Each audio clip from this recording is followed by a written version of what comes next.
नमस्कार किसान भाइयों, कृषि दर्शन कार्यक्रम के आज के अंक में आपका हार्दिक स्वागत है। किसान भाइयों, आप अच्छी तरह जानते हैं कि मानसून के शुरू होते से ही खरीफ फसलों की बुवाई का कार्य शुरू हो जाता है। आप में से बहुत सारे किसान भाइयों ने यह कार्य पूर्ण कर लिया होगा और कुछ किसान भाइयों की फसलें तो खेतों में लहला रही होंगी। किसान भाइयों, यही समय है कि आप वैज्ञानिकों की सलाह के अनुसार चलें, उनकी सलाह के अनुसार उन्नत कृषि यंत्रों का प्रयोग करें और अपनी उम्मीद के अनुरूप या उम्मीद से ज़्यादा अपनी फसलों से फ़ायदा लें। तो वैज्ञानिकों की क्या है सलाह आपके लिए और क्या है खास कृषि जगत में, जानेंगे हम आज के कृषि दर्शन के इस अंक में। कार्यक्रम की शुरुआत करेंगे हमेशा की तरह सबसे पहले खबरें खेती की व मंडी भाव से।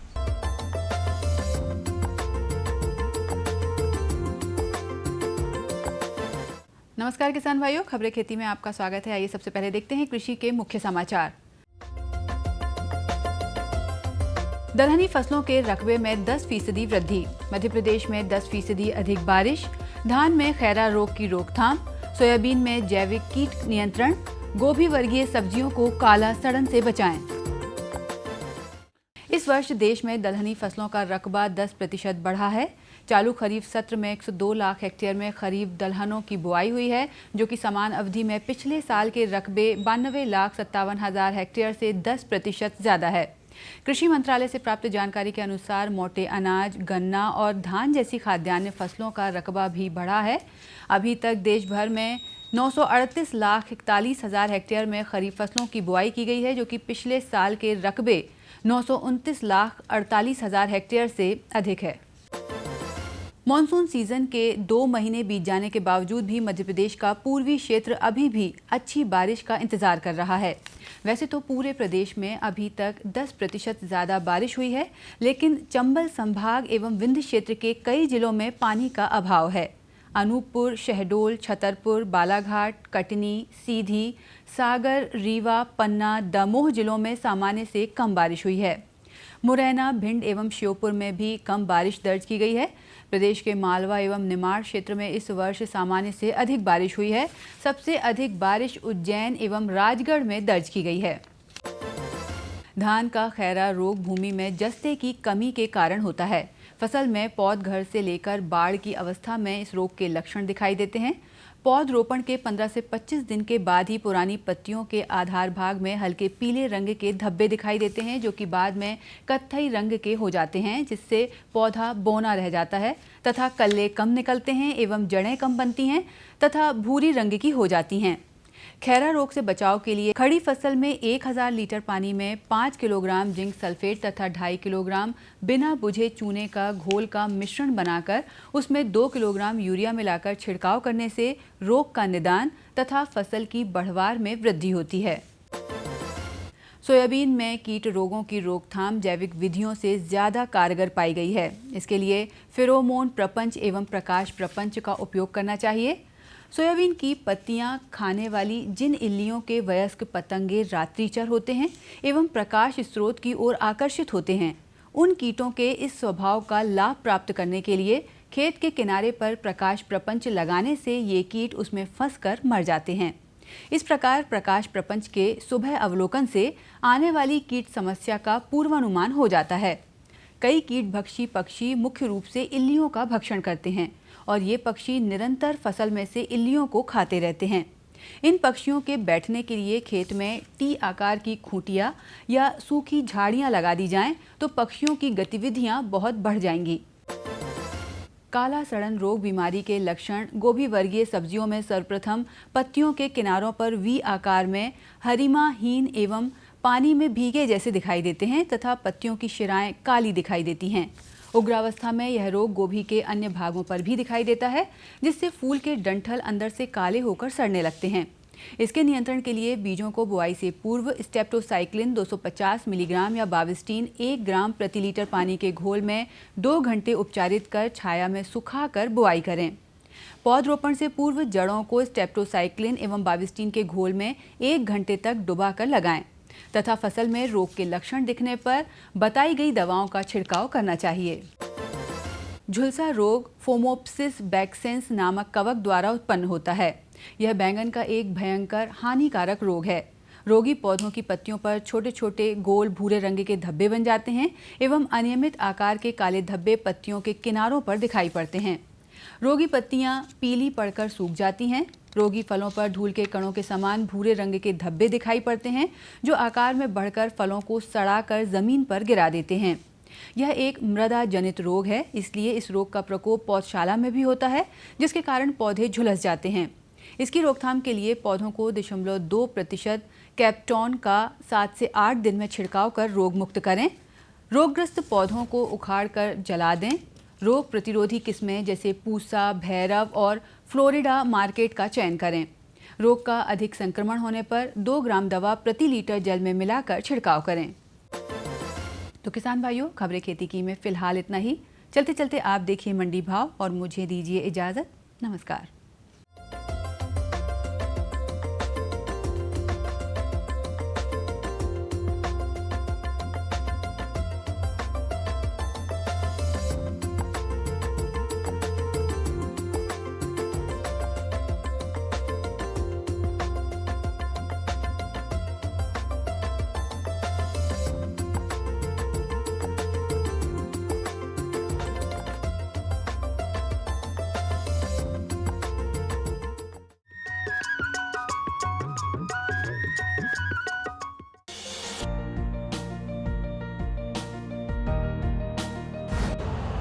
यूरिया का स्वदेशी उत्पादन 70 लाख टन बढ़ाने के लिए 6 उर्वरक संयंत्रों का उद्धार किया जा रहा है। FCIL के गोरखपुर, सिंदरी, तलचर और रामागुंडम संयंत्र, HFCL की बरौनी इकाई और BVFCL की नामरू फोर्थ। सोने पर सुहागा ये है कि देश में अब बनेगा सिर्फ नीम लेपित यूरिया, क्योंकि इससे होगा किसानों का फायदा ही फायदा। अनाज का उत्पादन 10% तक बढ़ेगा। बढ़ेगी 10 से 15% नाइट्रोजन क्षमता। कौन जाने कब क्या होगा। मॉनसून का मिलेगा साथ या दिखाएगा बेरुखी। बादल गरजेंगे या बरसेंगे भी।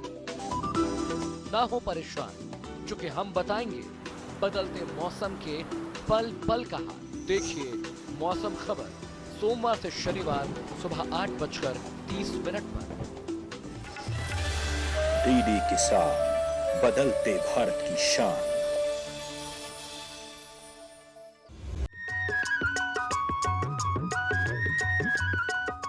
किसान भाइयों, बारिश का मौसम जहां खेतों और फसलों के लिए खुशहाली लेकर आती है, वहीं हमारे पशुओं में संक्रमण रोगों का खतरा भी इस मौसम में बहुत अधिक बढ़ जाता है।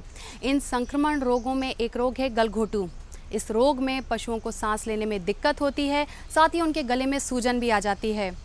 पशुओं में गलघोटू रोग और इसके निदान, आइए आज इसी विषय पर हम चर्चा करेंगे हमारे विशेषज्ञ SR पटेल जी से। किसान भाइयों, पशुओं में होने वाली गलघोंटू बीमारी एक घातक छुआछूत की बीमारी और जानलेवा बीमारी है। यह बीमारी गाय और भैंस में पाई जाती है। इस बीमारी का जो कारण है वो एक जीवाणु है और यह आमतौर पर पशुओं की श्वास नली के ऊपरी भाग में पाया जाता है।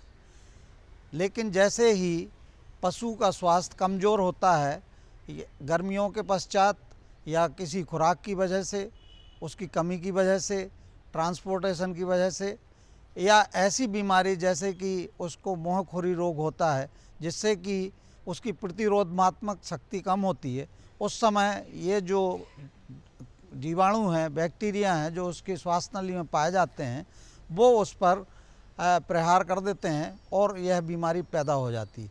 इसके अलावा जो बरसात ऋतु में बारिश के आगमन के साथ साथ जो कीटाणु या जीवाणु ज़मीन में पाए जाते हैं, जैसे कि पहले कभी इस बीमारी से कोई पशु मरा हो, उसके शरीर से जो जीवाणु बाहर आते हैं और वो ज़मीन में पड़े रहते हैं, उसमें जो घास उगती है, अगर पशु उस घास को खा लेता है तो ये जीवाणु उसके शरीर में पहुंच जाते हैं और इस बीमारी को पैदा करते हैं।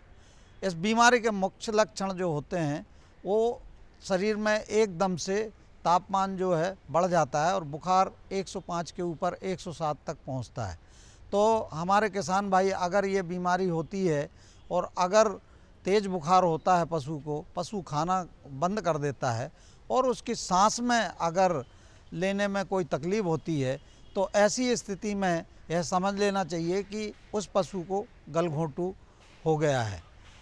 भैंसों में यह बीमारी ज़्यादा घातक होती है क्योंकि उनके जो झालर होती है वो कम होती है और जैसे ही जो बीमारी के आगमन से जो लक्षण होता है उसमें सूजन आती है, उससे जो श्वास नली है वो उसमें अवरोध पैदा हो जाता है और सांस लेने में तकलीफ़ हो जाती है। तो जब जानवर के सांस लेने में तकलीफ़ होगी तो उसमें जब सांस लेगा पशु तो उसमें घर घर की आवाज़ पैदा होती है। इसके साथ ही जो अवरोध होने की वजह से नाक में से उसमें द्रव निकलने लगता है और जानवर जो है उसके मुंह के पास या नाक के पास काफ़ी गीलापन आ जाता है। तो ऐसी स्थिति में आप तुरंत पशु चिकित्सक को बुलाएं और अगर समय रहते उसका उपचार किया जाता है तो निश्चित तौर पर उसको जान बचाई जा सकती है। गलघोंटू बीमारी को घातक समझते हुए उसका जो है उपचार करना और उससे बेहतर है कि उसका पहले से ही ऐसी व्यवस्था कर लें जिससे कि ये बीमारी ना हो सके। इसके लिए पशुओं में मध्य प्रदेश शासन द्वारा उनकी संस्थाओं के माध्यम से सभी पशुओं को, गौवंशी और भैंसवंश पशुओं को जिनकी उम्र 6 माह से अधिक है और जो 7 माह से कम गाभ जिनके शरीर में है, ऐसे पशुओं को गलघोंटू बीमारी के टीके लगाए जाते हैं। तो अगर कहीं पशु चिकित्सा विभाग के कर्मचारी आपके यहाँ आते हैं और वो स्वतः टीकाकरण कार्य करते हैं तो कृपया करके अपने पशुओं को निश्चित तौर पर गलघोंटू बीमारी के टीके लगवा लेवें, क्योंकि यह बीमारी जानलेवा है। अगर इसमें टीकाकरण नहीं किया गया है तो निश्चित तौर पर अगर इलाज नहीं होता है तो उस बीमारी से पशु की जान जा सकती है। विशेष तौर पर जो भैंसवंशी पशु होते हैं उनमें यह ज़्यादा घातक होती है, क्योंकि जो उसके गले की जो कॉलर होती है वो टाइट होती है और जब श्वास नली पर जो दबाव पड़ता है तो उससे सांस नली में सांस लेने में तकलीफ़ हो जाती है और पशु बिना किसी लक्षण दिखाए या 1 घंटे से 24 घंटे के अंदर उसकी जान जा सकती है। तो कृपया करके जब भी विभाग के कोई कर्मचारी अगर आपके पास आते हैं और वो आपसे निवेदन करते हैं कि भाई आपके पशुओं को गलघोंटू बीमारी के टीके लगाए जाने हैं, तो उन्हें मना ना करें और निश्चित तौर पर अपने सभी पशु जिनको टीके लगाए जा सकते हैं उनका टीकाकरण करवा लें। ऐसी स्थिति में अगर टीकाकरण किया गया है तो उस पशु को गलघोंटू बीमारी नहीं होगी। दूसरा बचाव ये है कि अगर इस बीमारी से कोई पशु की मौत होती है तो आप उसको 5 फुट गहरा गड्ढा करके ज़रूर दफना देवें, क्योंकि ऐसा पशु अगर मरता है और उसके जो जीवाणु हैं, इस बीमारी के जो बैक्टीरिया हैं, वो सराउंडिंग में फैलते हैं या उसके शरीर के आसपास रहते हैं, तो अगली जो बरसात शुरू होती है तो वहाँ जो घास उगती है उस घास में मिलकर ये जीवाणु जो है जो पशु जब उस घास को चरता है तो उसके शरीर में प्रवेश कर जाते हैं और प्रवेश कर जाने के पश्चात उसमें इस बीमारी के लक्षण पैदा होते हैं और अगर इलाज उचित समय पर नहीं होता है तो उस पशु की जान जा सकती है। दूसरा, जब पशु को अगर ऐसे लक्षण दिखते हैं तो उस पशु को स्वस्थ पशु से अलग रखें और चरने के लिए ना भेजें, क्योंकि वो दूसरे पशुओं के साथ मिलेगा, जो लार होगी उसको दूसरे पशु सेवन कर सकते हैं। तो अगर उस लार के साथ जीवाणु जो हैं उसके शरीर में प्रवेश करेंगे तो जो स्वस्थ पशु है उसको भी इस बीमारी के होने का खतरा है। तो ध्यान रखें, समय पर अप्रैल से लेकर जून के मध्य में गलघोंटू बीमारी के टीका अपने पशु को लगवा लेवें और अपने पशु का स्वास्थ्य सही रखें और उसकी जान जाने से बचाएं। धन्यवाद।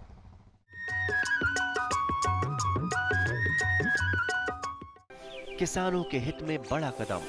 प्रधानमंत्री कृषि सिंचाई योजना, हर खेत को पानी, प्रति बूंद अधिक उपज। सिंचाई के सही तरीकों और जल संरक्षण की नई तकनीकों के साथ बढ़ेगा जमीन का जल स्तर। जिला स्तर पर होंगी सिंचाई योजनाएं, असिंचित क्षेत्रों तक पानी पहुंचाकर बढ़ेगा उत्पादन। भारत सरकार की विशाल योजना प्रधानमंत्री कृषि सिंचाई योजना। क्या है फसलों का ताजा हाल, कैसे हो इनकी सही देखभाल, बीज और खाद की कैसे हो सही पहचान। जानिए विशेषज्ञों के साथ, देखिए खेत खलिहान, सोमवार से शुक्रवार सुबह 7 बजे। डीडी किसान, बदलते भारत की शान।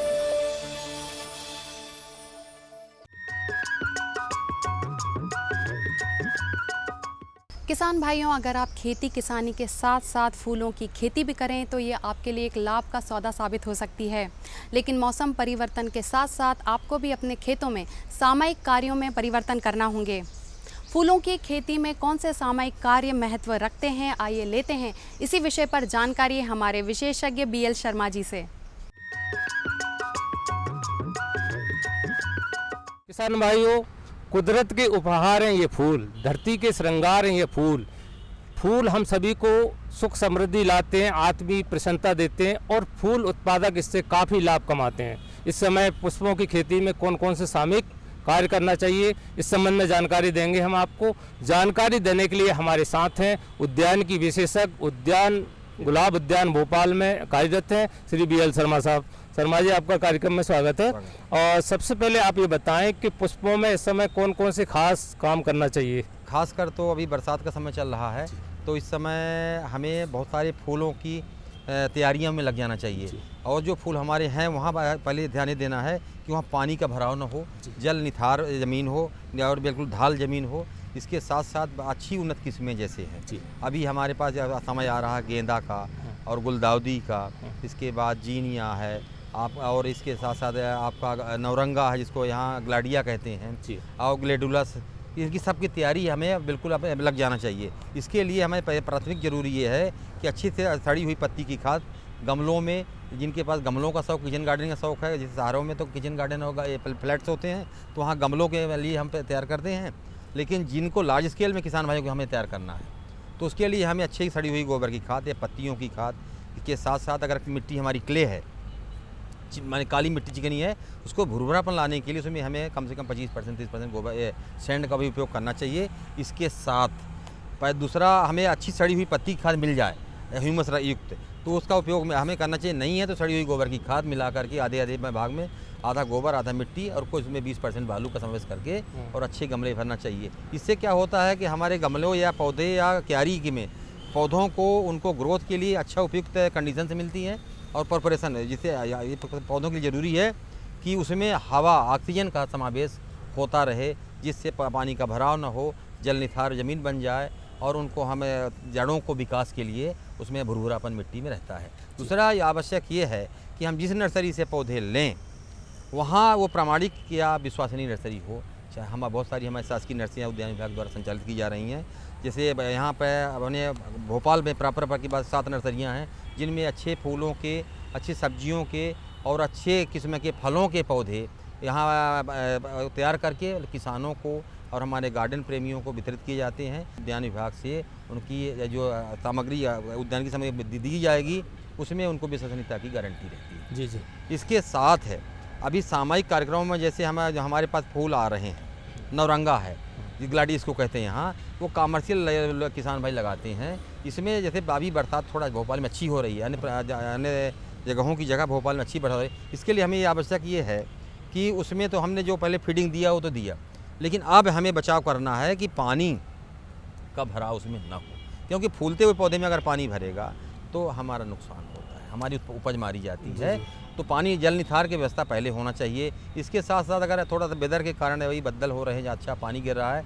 तो अगर उसमें फंगस वगैरह का है तो डायथेनियम 45 का 1.5 से 2 ग्राम प्रति लीटर घोल बना करके, या बबस्टीन दवा आती है फंजीसाइड, 2 ग्राम प्रति लीटर का घोल बना करके उसको हम स्प्रे करें। हाँ, जिससे हमें रोगों में जो वर्षाजनित रोग हैं, जिसमें फफूंद से या बैक्टीरिया से पनपते हैं, इनको हम कंट्रोल कर सकें। शर्मा जी, एक बात और बताएं, जो किसान भाई फूल उत्पादक हैं वो इसको बाजार में बेचने ले जाते हैं, जी। तो ये फूल मुलायम होता है, कोमल भी होता है, तो बाजार तक पहुंचाने के लिए इसकी कैसे मतलब देखिए क्या होता है कि जब हम मार्केटिंग का हमारे पास समस्या आती है, तो किसान भाइयों को पहला काम तो ये है कि अपना हम उसकी देखते हैं कि हमारे मार्केट कहाँ अच्छा है। तो अभी इस समय तो धार्मिक अनुष्ठान वगैरह या अपने मांगलिक कार्यक्रम पूरे प्रदेश में चल रहे हैं, चलते हैं, आपको जब धार्मिक चल रहे हैं, लेकिन जो मांगलिक कार्यक्रम है वो थोड़ा सा अभी स्थगित है। तो इसके कारण हमें अपने किसान भाई मंडियों में या दुकानों में बेचते हैं, इसको ये व्यवस्था है कि इसको जैसे गुलाब का फूल है आपका, तो ज़्यादा कमर्शियल उपयोग में जिनको करना है, आजकल बहुत सारी तकनीकी भी वो आ गई, सुविधाएं आ गई हैं, जैसे पॉली हाउस है, ग्रीन हाउस है, इसमें तो ठीक सुरक्षित है, इसमें वो सब धूप का असर नहीं होता।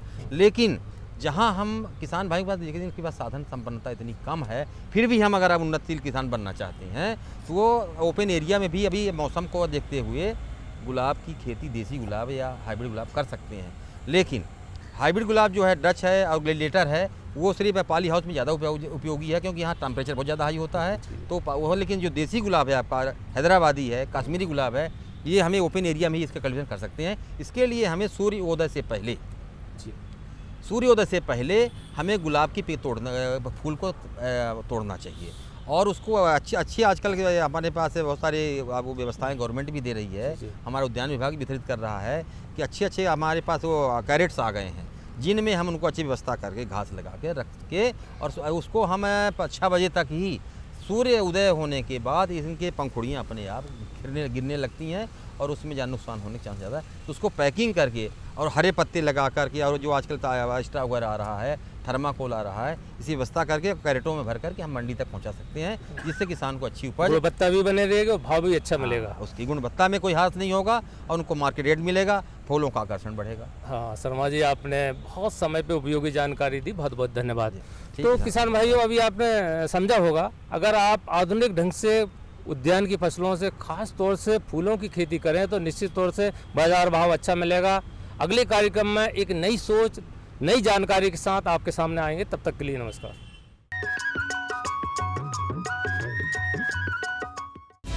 कैसे पाएं अच्छी पैदावार? खाली पड़े हैं खेत, उस समय हम मिट्टी के नमूने लेते हैं। कैसे रखें पशुओं का ख्याल? पशु बीमा बहुत जरूरी चीज है। कौन सी तकनीक रहेगी बेहतर? एक कॉल पर मिलेगी पूरी जानकारी। ये साहिवाल गाय कितना दूध दे देती है? देखिए हेलो किसान, सोमवार से शुक्रवार शाम 6 बजे। डीडी किसान, बदलते भारत की शान। मुद्दा किसान का। भारत में मौसम और मॉनसून मिलकर किसानों की तकदीर लिखते हैं। विषय संवाद का। कैपेसिटी नहीं है उसकी इतनी। मंथन विचारों का। किसी को खाता खोलने से मना नहीं किया जा सकता। देखिए वाद संवाद, सोमवार से बुधवार शाम 7:30 पर। डीडी किसान, बदलते भारत की शान।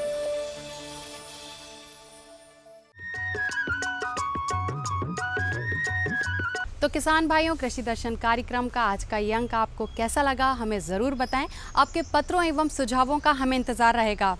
पत्र व्यवहार के लिए हमारा पता है कार्यक्रम कृषि दर्शन, द्वारा निदेशक, कमरा number 4, Doordarshan Kendra, Shyamla Hills, Bhopal. Pin code है 462013। इसी के साथ मैं लिपि जैन आपसे आज्ञा चाहूँगी। नमस्कार।